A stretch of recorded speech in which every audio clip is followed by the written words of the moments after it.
La première question que nous a posée un industriel dans l'automobile, c'est comment vous feriez, monsieur Kiom, pour répondre à mon besoin de suivi de production, de contrôle qualité au Mexique, sachant qu'on est tous confinés et qu'on ne peut pas se déplacer.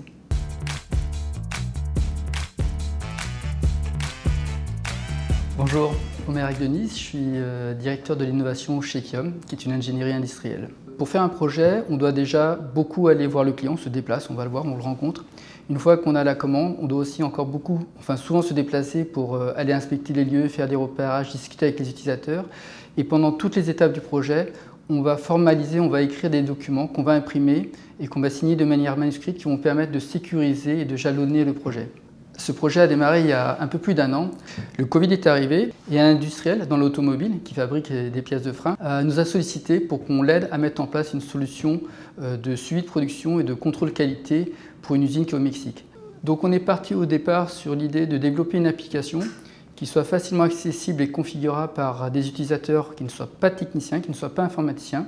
Donc en fait, notre solution comporte à la base un élément technique, une application logicielle que l'utilisateur va pouvoir lui-même configurer. Elle va être en plus accessible à travers le cloud, qui est très nouveau pour la culture industrielle. Et au-delà de ça, cette démarche, comme la solution est très flexible, on va pouvoir configurer le projet au fur et à mesure. Ce qui va nous permettre de mettre aussi de l'itération, de l'amélioration continue et donc de l'agilité dans le cycle projet. En parallèle de ça, on a aussi travaillé le modèle économique pour rendre les solutions beaucoup plus accessibles à la plupart des clients. Effectivement, il y a un gros frein au départ qui est le cloud pour les clients. Ça leur a fait très peur. Donc on l'a rassuré parce qu'on a dit on va faire une première étape avec sans données critiques pour juste vérifier l'usage.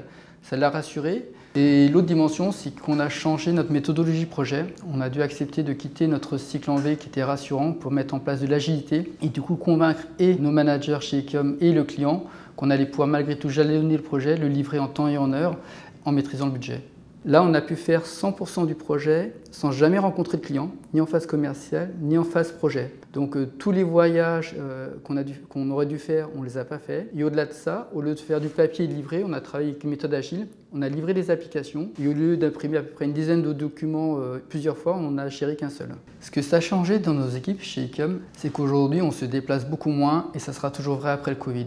Que ce soit pour le commerce, que ce soit pour le projet, on va mettre à profit ce temps pour mieux travailler pour le client et rendre nos projets plus rentables. On va aussi imprimer beaucoup moins de papier. On se rend compte qu'effectivement, doublonner les applications de papier n'avait pas de sens.